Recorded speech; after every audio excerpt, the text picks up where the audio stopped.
భారతదేశంలో బ్రిటిష్ వారి యొక్క ఆర్థిక విధానాలు ఏ విధంగా ఉన్నాయి అనేటువంటి విషయాన్ని మనము చర్చిస్తూ, ఆంధ్రాలో వారి యొక్క ఆర్థిక విధానాలు యొక్క ప్రభావం ఏ విధంగా ఉంది అనేటువంటి విషయాన్ని మనము ఈ క్లాస్లో చర్చిద్దాం. బ్రిటిష్ వారి యొక్క ఆర్థిక విధానాలు. భారతదేశంలో బ్రిటిష్ వారి యొక్క ఆర్థిక విధానాలు కాలానుగుణంగా మారుతూ వచ్చాయండి. అంటే ఏంటంటే 1600 సంవత్సరంలో బ్రిటిష్ ఈస్ట్ ఇండియా కంపెనీ ఏర్పడింది. 1600 సంవత్సరంలో బ్రిటిష్ ఈస్ట్ ఇండియా కంపెనీ ఏర్పడింది. ఈ బ్రిటిష్ ఈస్ట్ ఇండియా కంపెనీ ఏర్పడిన దగ్గర నుంచి 1600 నుంచి 1750 వరకు కూడా, అంటే 1600 నుంచి 1750 వరకు కూడా భారతదేశానికి మరియు బ్రిటిష్ వారికి మధ్య ఉభయులకి కూడా ఒక లాభదాయకమైనటువంటి వ్యాపారం కొనసాగింది. అంటే ఇటు బ్రిటిష్ వారికి, దాంతోపాటు భారతీయులకు కూడా ఒక లాభదాయకమైనటువంటి వ్యాపారం కొనసాగింది. భారతదేశం నుంచి సుగంధ ద్రవ్యాలు మరియు అదేవిధంగా అనేక రకాలైనటువంటి చేనేత వస్త్రాలు, ఇవన్నీ కూడా బ్రిటిష్ వాళ్ళు ఎగుమతి చేసుకొని వారి దేశంలో ఐరోపా మార్కెట్లలో అనేక లాభాలకు అమ్మి లాభాలని గడించేవాళ్ళు. అంటే భారతదేశంలో వ్యవసాయ పారిశ్రామిక రంగాలకు పరోక్షంగా బ్రిటిష్ వాళ్ళు అభివృద్ధి చేయడం జరిగింది. అంటే దాదాపుగా 150 సంవత్సరాల పాటు ఇద్దరికీ ఉభయులకి కూడా లాభదాయకమైనటువంటి వర్తక వ్యాపారాలు బ్రిటిష్ వారికి మరియు భారతీయులకి మధ్య జరిగాయనేటువంటి విషయం మనము అర్థం చేసుకోవాలి. అయితే 1750 తర్వాత వచ్చినటువంటి ఒక గొప్ప మార్పు ఏంటంటే, 1750 తర్వాత భారతదేశ పరిశ్రమలు అనేక రకాలైనటువంటి ఒడిదుడుకులకు గురయ్యాయి. కారణం ఏంటంటే, ఇంగ్లాండ్లో సంభవించినటువంటి పారిశ్రామిక విప్లవము, ఇండస్ట్రియల్ రెవల్యూషన్. 1750 తర్వాత ఇంగ్లాండ్లో సంభవించినటువంటి పారిశ్రామిక విప్లవము ఇంగ్లాండ్లో వేలాది రకాలైనటువంటి పరిశ్రమల్ని స్థాపించడం జరిగింది. మాంచెస్టర్ లాంటి ప్రాంతాల్లో అనేక రకాలైనటువంటి సంస్థలు, అంటే అనేక రకాలైనటువంటి కంపెనీలు ఇక్కడ ఏర్పడడం జరిగింది. దీంతో అప్పటి వరకు కూడా భారతదేశం నుంచి ఎగుమతి చేసుకుంటున్నటువంటి చేనేత వస్త్రాల ఏమైపోయాయంటే అక్కడ నుంచి ఎగుమతి అవ్వడం తగ్గిపోయింది. భారతదేశం కేవలం ముడి సరుకుల్ని ఎగుమతి చేసేటువంటి ఒక దేశంగా తయారైంది. దాంతోపాటు భారతదేశం నుంచి బ్రిటిష్ వారు ముడి సరుకుల్ని ఎగుమతి చేసి వాటిని ఇంగ్లాండ్లో వస్త్రాల కింద తయారు చేసి తిరిగి భారతదేశంలోనే మార్కెట్లలో వాటిని వినియోగించేవాళ్ళు. దీంతో భారతదేశంలో ఉన్నటువంటి హస్తకళా పరిశ్రమలు సర్వనాశనం అయిపోయాయి. అంటే భారతదేశం కేవలం ముడి సరుకులు ఎగుమతి చేసేటువంటి దేశంగాను, దాంతోపాటు ఇంగ్లాండ్లో తయారైనటువంటి వస్తువుల్ని కొనుగోలు చేసేటువంటి మార్కెట్లుగాను భారతదేశము అయిపోయింది. దీనివల్ల భారతదేశంలో ఉన్నటువంటి హస్తకళా పరిశ్రమలు సర్వనాశనం అయిపోయాయి. కారణం ఏంటంటే, ఇంగ్లాండ్లో తయారైనటువంటి వస్తువులకి మన్నిక ఎక్కువ, భారతదేశంలో తయారయ్యేటువంటి వస్తువులకి మన్నిక తక్కువ. అవేంటంటే మొత్తం మిషన్ మేడ్ క్లాత్స్ అన్నమాట. ఇక్కడ ఏంటంటే హ్యాండ్మేడ్ క్లాత్స్. ఒక తక్కువ టైంలో అది కంప్లీట్ అవుతుంది, ధర తక్కువగా ఉంటుంది. దాంతోపాటు మన భారతీయులు చేతితో తయారు చేసేటువంటి వస్త్రాల కన్నా కూడా అవి ఎక్కువ మన్నికతోటి కలిగి ఉండేవి. ఇటువంటి రకరకాలైనటువంటి కారణాల వల్ల భారతదేశంలో ఉన్నటువంటి హస్తకళా పరిశ్రమలు సర్వనాశనం అయిపోయాయి. కార్ల్ మార్క్స్ ఏమంటాడంటే, బ్రిటిష్ వారి యొక్క ఆర్థిక దోపిడీ ఏదైతే ఉందో, బ్రిటిష్ వారి యొక్క ఆర్థిక దోపిడీని 3 భాగాలుగా మనకి చెప్తాడనమాట.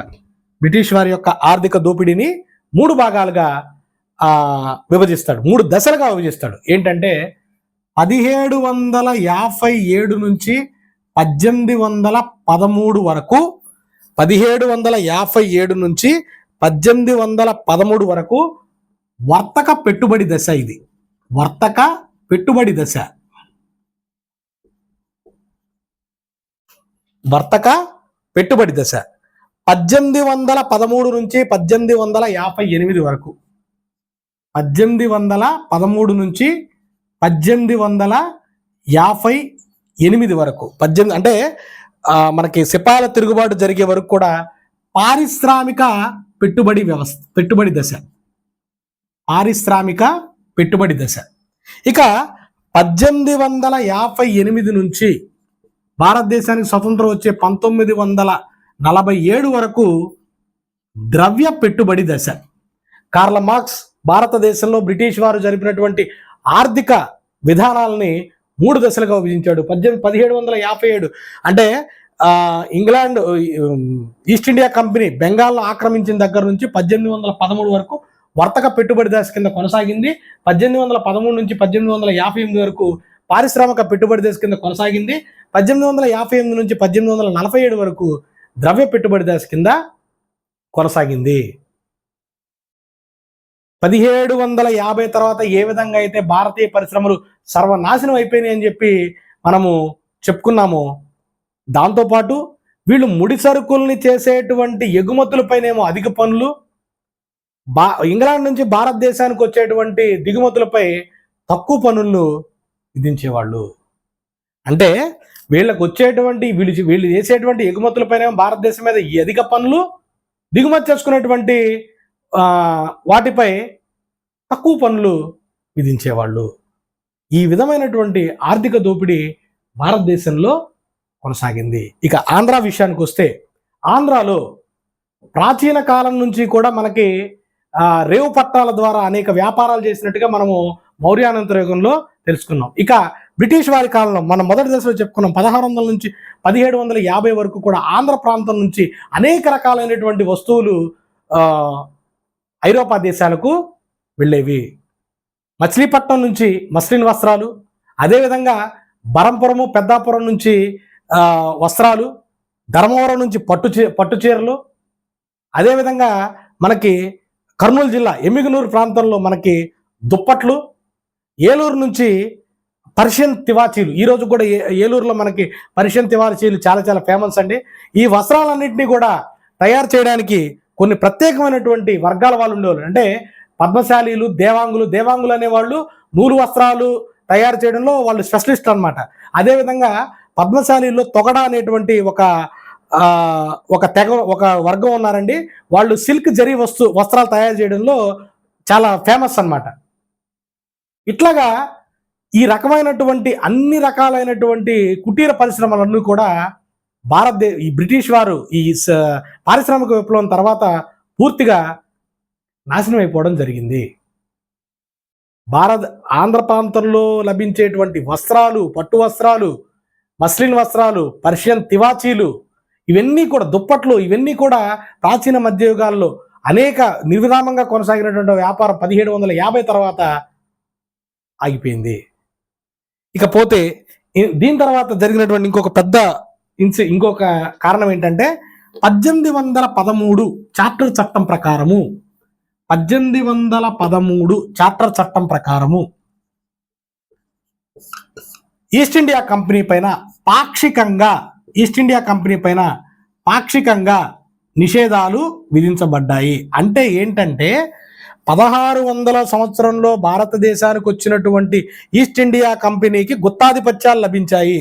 అంటే భారతదేశంలో ఈస్ట్ ఇండియా కంపెనీ తప్ప వేరొకరు వ్యాపారం చేయడానికి అవకాశం లేదు.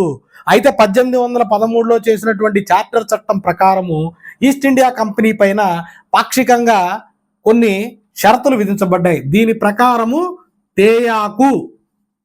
తేయాకు మరియు చైనాతో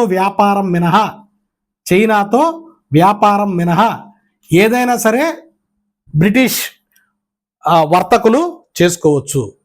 అంటే ఏంటంటే అప్పటి వరకు భారతదేశంలో వ్యాపారము కేవలము ఈస్ట్ ఇండియా కంపెనీ మాత్రమే చేయాలి. 1813 చట్టం ప్రకారము ఒక టీ వ్యాపారం కానీ చైనాతో వ్యాపారం తప్ప మిగిలిన ఏ వ్యాపారం అయినా సరే మిగిలినటువంటి బ్రిటిష్ వర్తకులు అందరూ కూడా చేసుకోవచ్చు అనేటువంటి ఒక చట్టము చేయడం జరిగింది. దీని తర్వాత 1833లో వచ్చినటువంటి చార్టర్ చట్టం ప్రకారము ఈ యొక్క నిబంధన కూడా ఎత్తేసారండి. ఈ యొక్క నిబంధన కూడా ఎత్తేసారు. దీంతో భారతదేశంలోనికి బ్రిటిష్ వర్తకులు కుప్పలు తెప్పలుగా వచ్చి పడ్డారు. కుప్పలు తెప్పలుగా బ్రిటిష్ వ్యాపారస్తులు భారతదేశంలో స్వేచ్ఛాయుత వాతావరణం చేసుకోవడానికి వాళ్ళకి అవకాశం కల్పించారు. అంటే అప్పటి వరకు కూడా కేవలం ఈస్ట్ ఇండియా కంపెనీ మాత్రమే భారతదేశంలో గుత్తాధిపత్యం కలిగి ఉండేది. 1813 చట్టం ప్రకారం వాళ్ళకి కొన్ని పాక్షికమైనటువంటి నిబంధనలు విధించారు. ఏంటంటే తేయాకు వ్యాపారం కానీ, దాంతోపాటు చైనాతో జరిగేటువంటి వ్యాపారం తప్ప మిగిలిన ఏ వ్యాపారంలో అయినా సరే బ్రిటిష్ వర్తకులందరూ కూడా పాల్గొనవచ్చు. 1833 చార్టర్ చట్టం ప్రకారము ఆ వ్యాపారాన్ని కూడా అందరికీ కూడా ఇవ్వడం జరిగింది. దీంతో బ్రిటిష్ వర్తకులు, బ్రిటిష్ వ్యాపారస్తులు భారతదేశంలో తమ వస్తువుల్ని గుమ్మరించడం మొదలుపెట్టారు. దీంతో భారతదేశంలో ఉన్నటువంటి హస్తకళా పరిశ్రమలు మరింత నాశనం అయిపోవడం జరిగింది, మరింత క్షీణించడం జరిగింది. దీనికి తోడు 1853లో భారతదేశంలో ప్రవేశపెట్టినటువంటి రైల్వే వ్యవస్థ, రైల్వేలు కుటీర పరిశ్రమల్ని మరింత దెబ్బతీసాయండి. ఈ రైల్వేలు గ్రామాలకి కూడా రైల్వే ద్వారా వీళ్ళ యొక్క వ్యాపార సామ్రాజ్యం అనేది విస్తరించింది. ఈ రైల్వేల యొక్క స్థాపన భారతదేశంలో కుటీర పరిశ్రమల్ని మరింత దిగదార్చింది. ఇక ఆంధ్రాలో 1862లో మనం ఆల్రెడీ చదువుకున్నాము. 1853లో ఇండియన్ హిస్టరీలో మొట్టమొదటి రైల్వే లైన్ బాంబే మరియు పూనా మధ్య ఏర్పాటు చేయబడింది. ఇక ఆంధ్ర విషయానికి వస్తే 1862లో పుత్తూరు, రేణిగుంట ఈ ప్రాంతాల మధ్య మొట్టమొదటిసారిగా రైల్వే లైను వేయబడింది. ఈ railway line Mumbai Madras main లైన్లో భాగంగా ఈ యొక్క పుత్తూరు రేణిగుంట మధ్య తొలి రైలుని ప్రారంభించారు. ఇది గ్రేట్ పెనిన్సులార్ రైల్వే లైన్లో భాగంగా ఈ పుత్తూరు రేణిగుంట మధ్యలో మొట్టమొదటి ఆంధ్రాలో తొలి రైలుని ఇక్కడ నడపడం జరిగింది. ఒక రకంగా చెప్పాలంటే ప్రకటించకపోయినా సరే భారతదేశము డీఇండస్ట్రియలైజేషన్ జరిగింది. డీఇండస్ట్రియలైజేషన్ అంటే పారిశ్రామిక వికేంద్రీకరణ జరిగింది. అంటే ఒక రకంగా పరిశ్రమలన్నీ కూడా పూర్తిగా బ్రిటిష్ వారి దాంట్లో నాశనం అయిపోవడం జరిగింది. 1901 నాటికి భారతదేశంలో పరిశ్రమలపై ఆధారపడ్డోళ్ళు 1901 నాటికి భారతదేశంలో పరిశ్రమలపై ఆధారపడ్డ వాళ్ళు 8% నుండి 6%కి వెళ్ళిపోయారు. అంటే ఏంటంటే ఈ పరిశ్రమల్లో నుంచి ఆధారపడ్డ వాళ్ళు నిదానంగా వ్యవసాయ కూలీల కింద మారిపోవడం జరిగింది.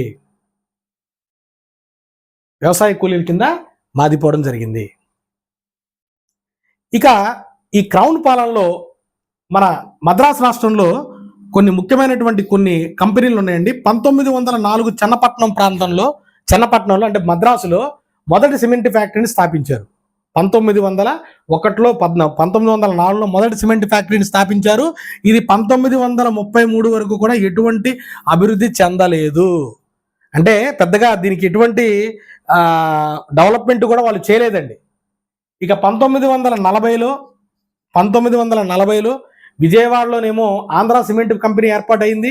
అదేవిధంగా మంగళగిరి ప్రాంతంలో కృష్ణా సిమెంట్ వర్క్. ఇవన్నీ కూడా స్వాతంత్రానికన్నా ముందు ఆంధ్ర ప్రాంతంలో ఉన్నటువంటి కొన్ని పరిశ్రమల కింద మనము చెప్పొచ్చు. దాంతోపాటు ఇదే కాలంలో కోస్తా జిల్లాల్లో మనకి అనేక బియ్యపు మిల్లులు కూడా అభివృద్ధి చెందాయి.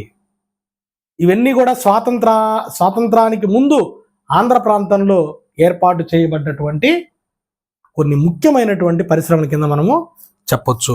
ఇకపోతే ఈ ఆర్థిక విధానాల్లో భాగంగా బ్యాంకింగ్ రంగం ఏ విధంగా ఉంది అనేటువంటి విషయాన్ని మనం ఒకసారి కనుక చూసినట్లయితే, బ్యాంకింగ్ రంగం మనకి 19వ శతాబ్దంలో ఆంధ్రదేశంలో మనకి ఎటువంటి బ్యాంకులు కూడా లేవండి.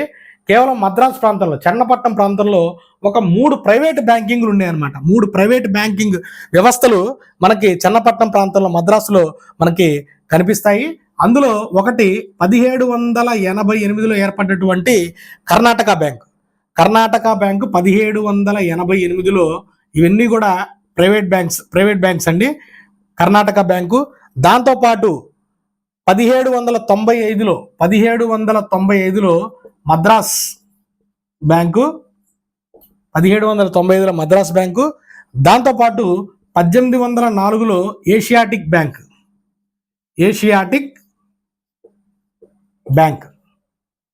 ఇవి ఏర్పాటయ్యాయి. అయితే అప్పట్లో ఈ యొక్క పేపర్ కరెన్సీ అనేది చలామణిలో లేదండి. పేపర్ కరెన్సీ అనేది చలామణిలో లేకపోవడం వల్ల వీటి యొక్క కార్యకలాపాలు అనేవి చాలా పరిమితంగా ఉండేవి. అయితే భారతదేశంలో ఏర్పాటు చేయబడిన మొట్టమొదటి గవర్నమెంట్ బ్యాంక్ ఏంటంటే 1806లో ఏర్పాటు చేయబడినటువంటి స్టేట్ బ్యాంక్ ఆఫ్ కలకత్తా. ఇది 1806లో ఏర్పాటు చేయబడినటువంటి మొట్టమొదటి బ్యాంకు.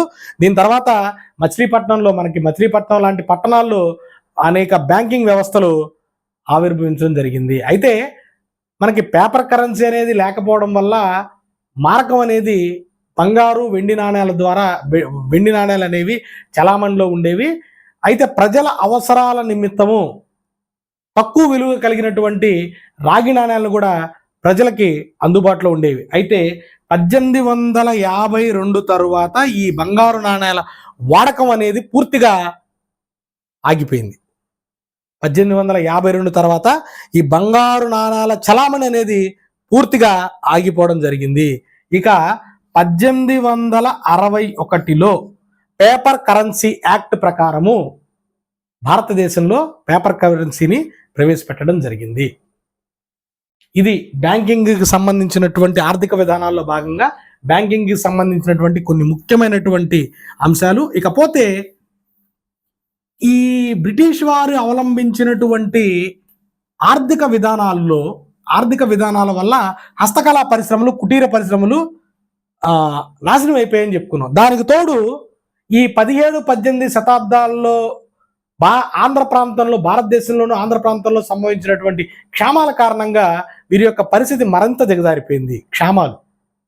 క్షామము ఉత్తర సర్కారు సీడెడ్ జిల్లాల్లో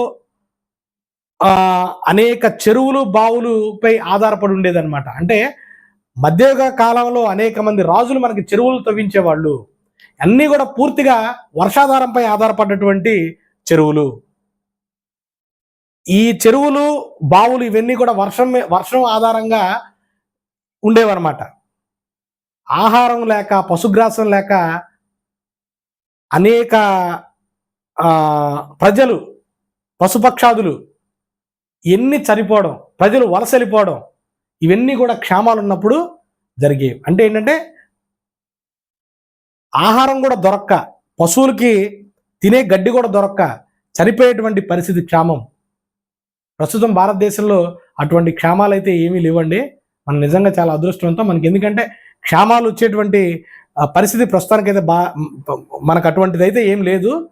మనకి ఆంధ్ర ప్రాంతంలో కొన్ని ముఖ్యమైనటువంటి క్షామాలను మనము గుర్తుపెట్టుకోవాలండి.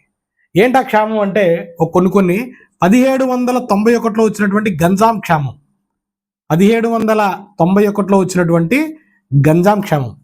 ఈ గంజాం క్షామం కాలంలో శవాలు కుప్పలు తెప్పలుగా రోడ్ల మీద ఉండేయండి.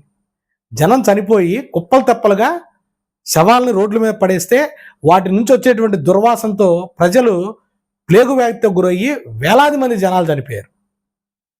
ఈ క్షామాల వల్ల తినడానికి తిండి లేక వేలాది మంది ప్రజలు చనిపోయారనమాట. అంటే ప్రజలు చనిపోవడంతో పాటు వాళ్ళు దహన సంస్కారాలు చేసే పరిస్థితి లేదు. దీనివల్ల కొత్త రకాలైనటువంటి వ్యాధులు కూడా వచ్చి ప్రజలు చనిపోయారు. అదేవిధంగా 1865-66లో కూడా గంజాంలో క్షామం వచ్చింది. దీంతో పాటు 1821లో వచ్చినటువంటి నెల్లూరు క్షామము, 1821లో వచ్చినటువంటి నెల్లూరు క్షామము, ఇది కూడా ఆంధ్ర ప్రాంతంలో ఒక ముఖ్యమైనటువంటిది. ఇక 1833లో వచ్చినటువంటి గుంటూరు క్షామము, దీన్ని డొక్కల కరువు అని కూడా అంటారండి.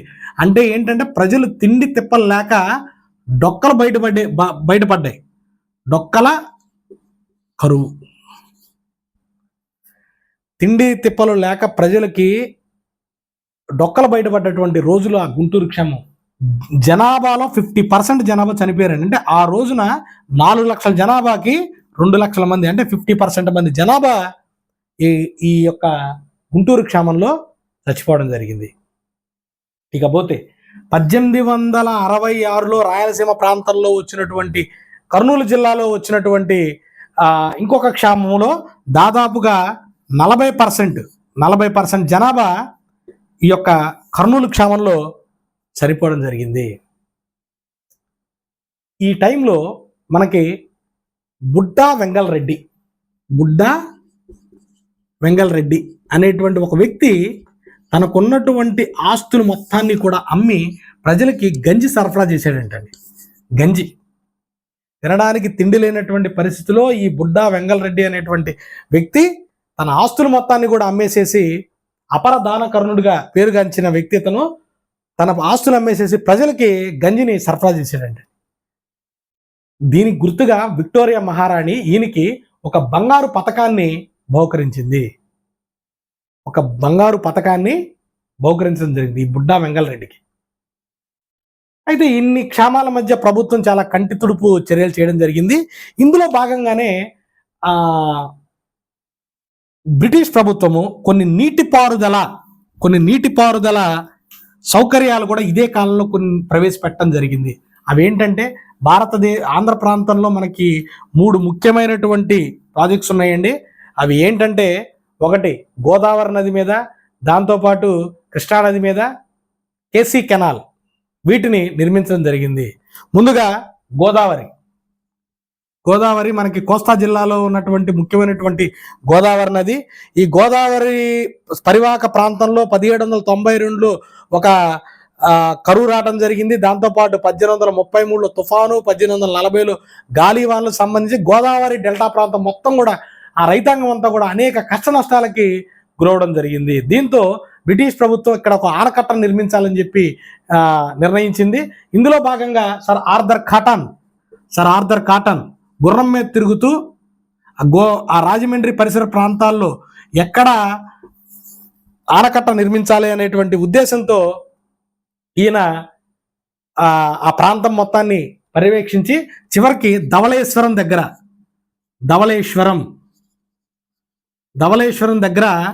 ఒక ఆనకట్టను నిర్మించాడండి.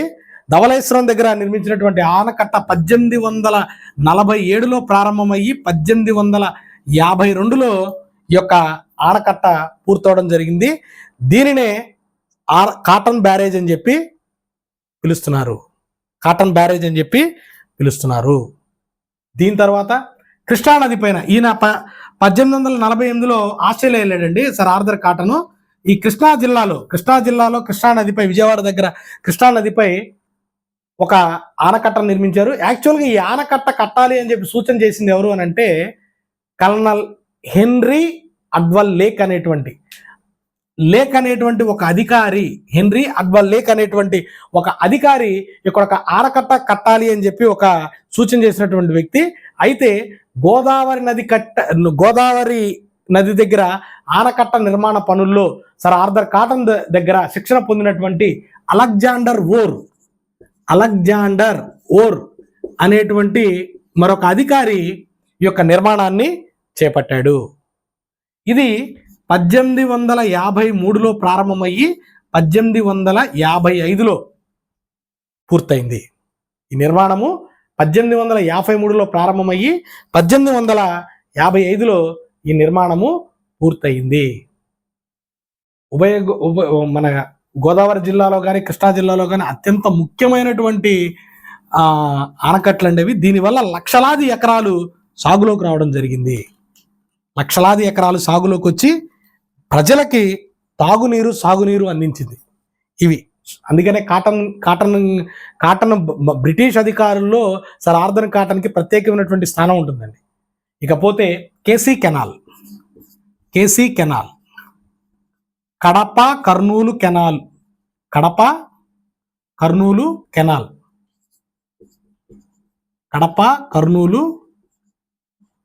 అంటారండి. ఇది కేసీ కెనాల్.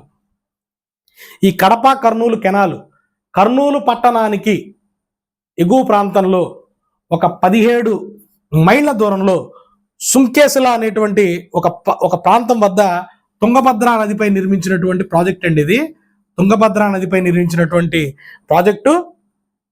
ఈ ఈ ఈ ఆనకట్ట నుండి దాదాపుగా కేసీ కెనాల్ అనేది ప్రారంభమవుతుంది. ఈ సుంకేసుల బ్యారేజ్ దగ్గర నుంచి మనకి కేసీ కెనాల్ అనేది ప్రారంభమవుతుంది. ఇది దాదాపుగా 306 కిలోమీటర్లు మొత్తం కూడా ఈ యొక్క కేసీ కెనాల్ అనేది ఉంటుంది. అంటే 190 మైళ్ళ దూరంలో మనకి ఈ కడప కర్నూలు జిల్లాలో ఈ యొక్క కేసీ కెనాల్ అనేది ప్రవహిస్తుంది. యాక్చువల్గా 1863 నుంచి 1870 మధ్య ప్రాంతంలో దీని యొక్క నిర్మాణ పనులు అనేవి జరిగాయండి. యాక్చువల్గా నిజానికి ఏంటంటే 1866లో మద్రాస్ ఇరిగేషన్ అనేటువంటి ఒక కంపెనీ దీన్ని ప్రారంభించింది. అయితే ఏంటంటే నిర్మాణ వ్యయం అధికంగా ఉండేటప్పటికీ ఇది మధ్యలోనే వదిలేయటం వల్ల తిరిగి మళ్ళీ టెండర్లను పిలిచి దీన్ని 1871లో తిరిగి దీన్ని ప్రారంభించారు. అంటే ఇది పూర్తి కాలేదు. యాక్చువల్గా ఏంటంటే ఇది నౌకాయానంతో పాటు ఇరిగేషను అండ్ నావిగేషను, సాగునీరు తాగునీటితో పాటుగా ఇది నౌకాయానానికి కూడా ఉపయోగపడేటట్టుగా ఈ యొక్క కెనాల్ని నిర్మించడం జరిగింది. అయితే 1933 తరువాత ఈ నావిగేషన్ అంటే ఈ నౌకాయానాన్ని పూర్తిగా బంద్ చేశారు, అంటే పూర్తిగా ఆపేశారనమాట.